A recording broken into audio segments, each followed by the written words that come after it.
Pagtaas ng antas ng tubig sa mga ilog sa Mangaldan, Pangasinan, binabantayan ng MDRRMO. May ulat si Joan Punsoy.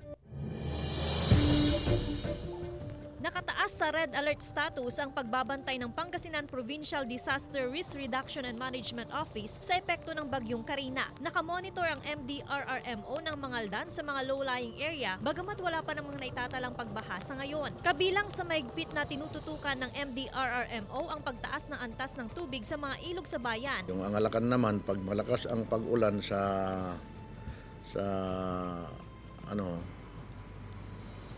upstream po natin, babagsak din yan papunta sa Angalakan River. May mga water search and rescue o WASAR team na rin nakadeploy sa Angalakan River. Hindi na inirekomenda ang pagligo sa ilog.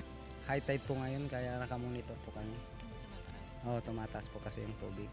Maminit na lang pwede para malalim itong tubig eh. Delikado. Activated na rin ang bawat barangay Disaster Risk Reduction and Management Office para i-monitor ang galaw ng bagyo at kaligtasan ng mga residente. Kasama si Ron Alister Taniedo, Joan Punsoy, One North Central Luzon.